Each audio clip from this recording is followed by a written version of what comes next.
Terima kasih sudah singgah. Terima kasih karena di antara begitu banyak suara, begitu banyak video, begitu banyak arah, langkahmu berhenti di sini. Banyak orang percaya, pertemuan seperti ini bukan kebetulan. Ada sesuatu yang sedang mengetuk, pelan, tapi nyata. Pernahkah kamu bertanya dalam hati, mengapa ada orang yang tampak begitu mudah mendekat pada Allah, sementara yang lain merasa berat melangkah, padahal kemampuan mereka sama? Ilmunya sama, kesempatannya sama, waktunya bahkan lebih longgar. Lalu kita mulai menyimpulkan sendiri. Aku belum mampu, aku belum kuat, aku belum pantas. Padahal ada satu hal yang jarang dibicarakan, namun menentukan segalanya.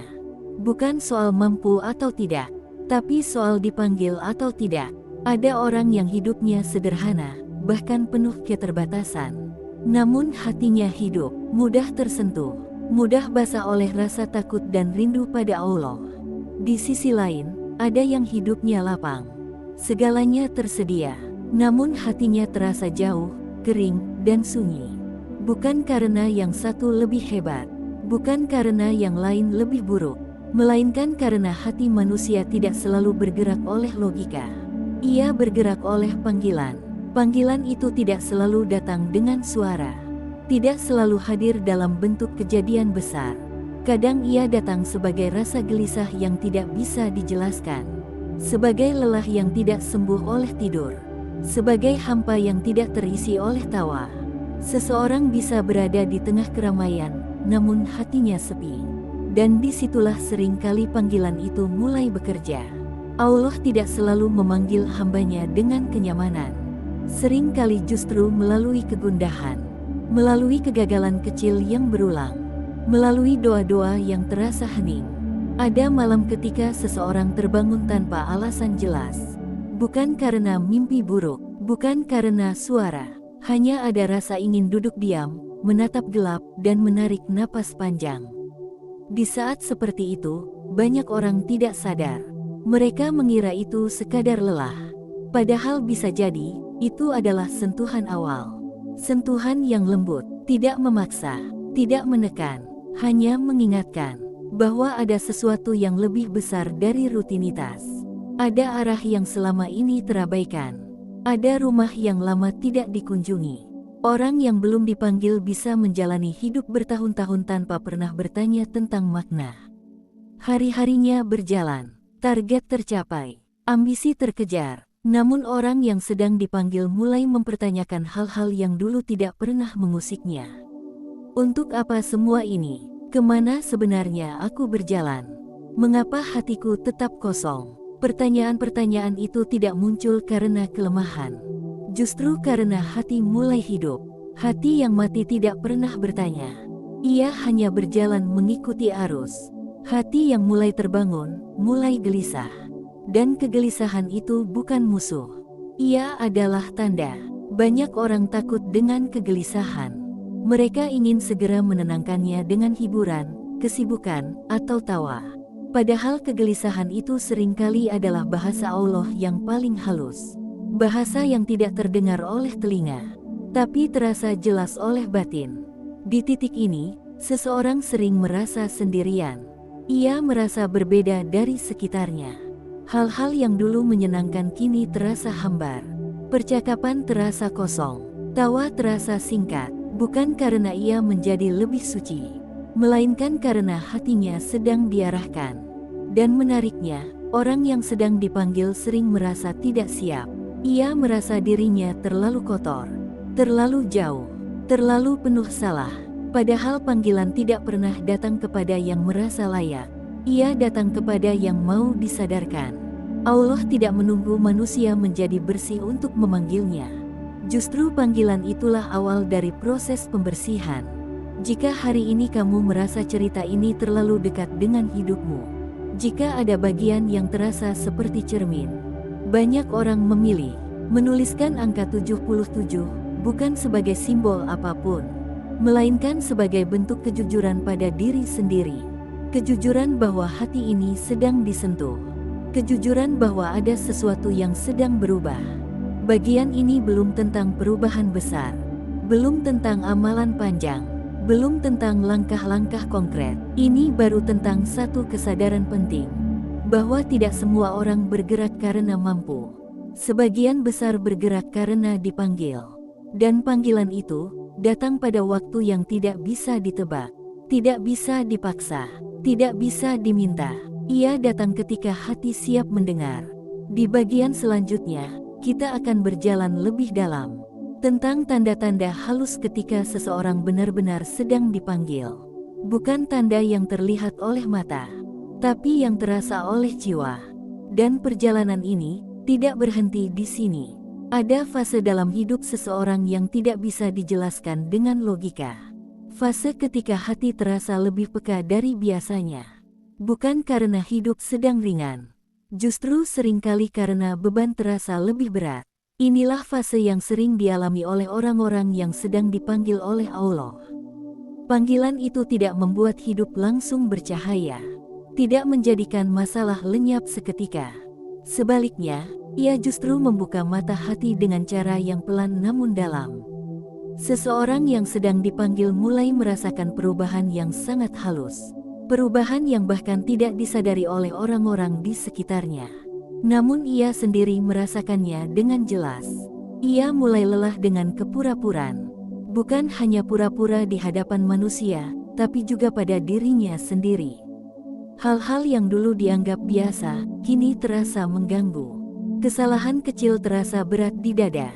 Bukan karena dosanya bertambah, justru karena nurani mulai hidup. Inilah tanda pertama yang jarang disadari. Hati tidak lagi nyaman dengan kelalaian. Orang yang belum dipanggil bisa melakukan kesalahan tanpa rasa apapun.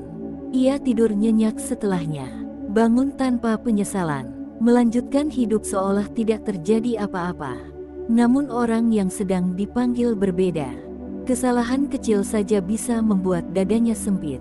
Bukan karena ia suci, melainkan karena hatinya mulai mengenal arah. Allah tidak selalu memberi rasa bersalah untuk menyiksa. Sering kali rasa itu hadir untuk menjaga. Seperti rasa sakit pada tubuh. Ia bukan musuh. Ia penanda bahwa ada sesuatu yang perlu diperhatikan. Tanda kedua, seseorang yang sedang dipanggil mulai kehilangan ketertarikan pada hal-hal yang dulu membuatnya larut. Bukan berarti ia membenci dunia. Namun dunia tidak lagi terasa cukup. Tawa masih ada, hiburan masih dinikmati. Namun setelah semuanya selesai, hati tetap kosong. Ada ruang yang tidak terisi.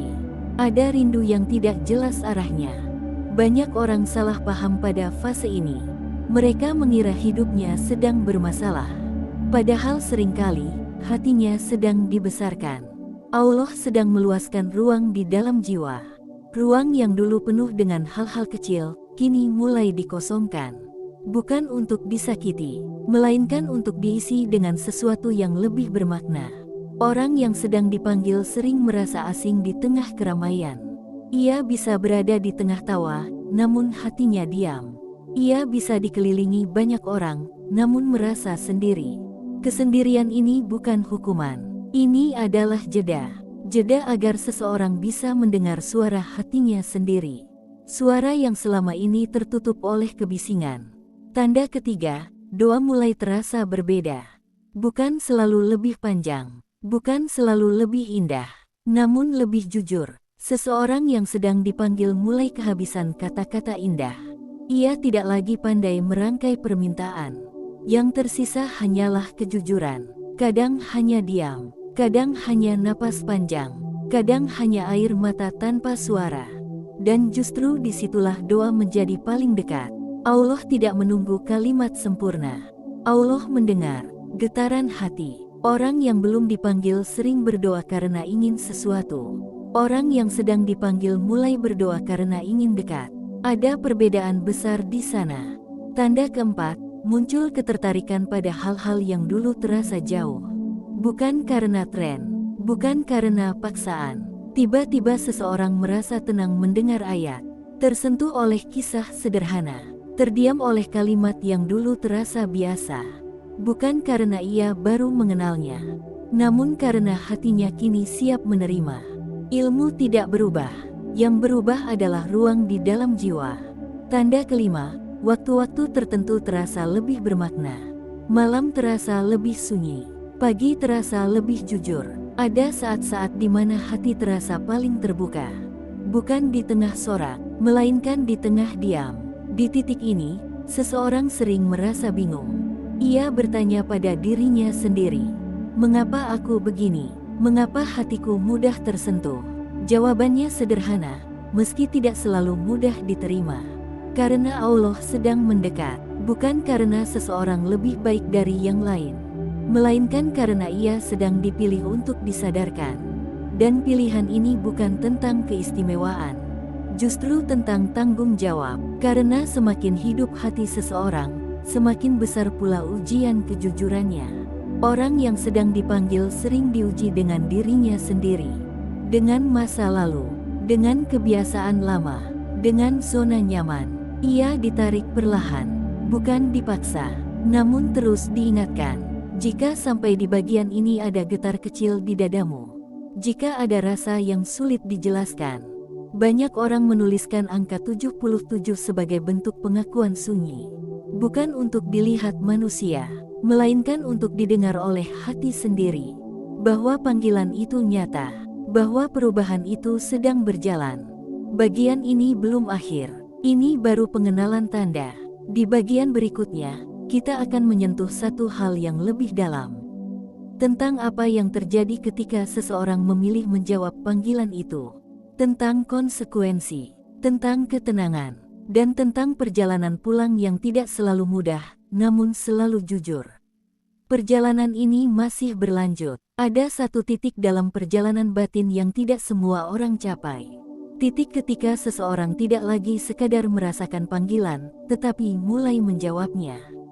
Bukan dengan lantang, bukan dengan janji besar, melainkan dengan kesediaan untuk jujur pada diri sendiri. Menjawab panggilan Allah bukan berarti hidup langsung berubah terang. Bukan pula berarti seseorang menjadi lebih suci dari yang lain. Seringkali justru sebaliknya. Hidup terasa lebih sunyi, ujian terasa lebih nyata, dan diri sendiri terasa semakin terbuka.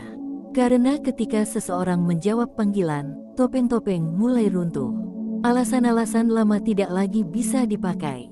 Kebohongan kecil pada diri sendiri mulai terasa sesak. Inilah fase yang tidak banyak dibicarakan. Fase ketika iman tidak lagi terasa romantis. Tidak selalu hangat, tidak selalu menenangkan. Namun justru disinilah kejujuran tumbuh. Orang yang menjawab panggilan mulai menyadari satu hal penting. Bahwa mendekat kepada Allah bukan tentang terlihat baik, melainkan tentang berani melihat diri apa adanya. Ia mulai berdamai dengan fakta bahwa dirinya belum selesai. Masih rapuh, masih sering jatuh, masih sering tergoda. Namun kini ada perbedaan besar. Ia tidak lagi lari. Ia mungkin jatuh pada kesalahan yang sama. Namun ia kembali dengan hati yang berbeda. Lebih rendah, lebih sadar, lebih berharap. Allah tidak meminta manusia datang dalam keadaan bersih. Allah meminta manusia datang dengan hati yang jujur. Di titik ini, seseorang mulai memahami bahwa istiqomah bukan tentang tidak pernah jatuh, melainkan tentang selalu kembali. Dan kembali itu tidak selalu indah. Kadang disertai malu, kadang disertai tangis, kadang disertai diam panjang di tengah malam. Namun justru di sanalah ketenangan perlahan tumbuh. Bukan ketenangan karena hidup mudah, melainkan ketenangan karena hati tahu kemana harus pulang. Orang yang menjawab panggilan mulai merasakan perubahan cara pandang. Masalah tidak selalu berkurang, namun reaksi terhadap masalah berubah. Ia tidak lagi bertanya, "Mengapa ini terjadi padaku?" Ia mulai bertanya, "Apa yang ingin Allah ajarkan padaku?" Bukan karena ia sudah ikhlas sepenuhnya, melainkan karena ia belajar mempercayai arah. Kepercayaan ini tidak lahir dari logika. Ia lahir dari pengalaman jatuh dan bangkit bersama doa. Doa yang mungkin tidak selalu dikabulkan sesuai harapan, namun selalu mengubah hati yang berdoa. Di fase ini, seseorang mulai memahami bahwa jawaban doa tidak selalu berupa pemberian. Kadang berupa penundaan, kadang berupa pengalihan, kadang berupa kekuatan untuk bertahan. Dan semua itu pelan-pelan membentuk kedewasaan iman. Orang yang menjawab panggilan juga mulai belajar tentang kesendirian. Bukan kesepian yang menyakitkan, melainkan kesendirian yang jujur. Ia tidak lagi membutuhkan banyak pengakuan. Tidak terlalu haus akan pujian. Tidak terlalu takut pada penilaian. Karena ada satu hubungan yang mulai terasa cukup. Hubungan antara hamba dan Tuhannya. Bukan berarti ia menjauh dari manusia. Namun ia tidak lagi menggantungkan makna hidup pada manusia. Di titik ini, dunia mulai berada di tempat yang semestinya. Tidak ditinggalkan, tidak diagungkan, sekadar dijalani. Orang yang menjawab panggilan mulai menemukan ritme hidup yang lebih tenang. Bukan tanpa ambisi, namun ambisinya tidak lagi membakar jiwa. Ia tetap bekerja, tetap berjuang, tetap bermimpi. Namun ia tahu, semua itu bukan tujuan akhir. Ada arah yang lebih tinggi. Ada tempat kembali yang lebih hakiki. Dan menariknya, orang-orang seperti ini sering tidak tampak istimewa. Mereka tidak selalu berbicara tentang iman, tidak selalu terlihat religius, namun kehadirannya menenangkan. Sikapnya sederhana, responnya tidak berlebihan, karena hatinya sudah melewati banyak dialog sunyi. Dialog yang tidak terlihat, namun membentuk keteguhan. Jika sampai di bagian akhir ini hatimu terasa lebih hening, bukan terharu berlebihan, melainkan tenang yang sulit dijelaskan. Banyak orang memilih menuliskan angka 77 sebagai simbol penerimaan. Bukan janji, bukan sumpah, hanya isyarat kecil bahwa hati ini siap berjalan, pelan tapi jujur. Perjalanan menjawab panggilan Allah tidak pernah selesai. Ia tidak memiliki garis akhir. Ia adalah proses seumur hidup, kadang maju, kadang diam, kadang mundur sedikit. Namun selama hati masih mau kembali, selama ada kejujuran untuk bangkit, panggilan itu tidak pernah benar-benar hilang. Jika bagian pertama adalah kesadaran, bagian kedua adalah pengenalan tanda, maka bagian ini adalah keberanian untuk melangkah. Bukan dengan keyakinan penuh, melainkan dengan harap yang sederhana, bahwa di setiap langkah kecil yang jujur, Allah melihat, Allah mengetahui, dan Allah tidak pernah jauh dari hati yang ingin pulang. Di bawah langit yang sama, dengan segala keterbatasan dan kekurangan, panggilan itu tetap ada. Tinggal satu hal yang terus diuji oleh waktu. Apakah hati mau terus menjawabnya?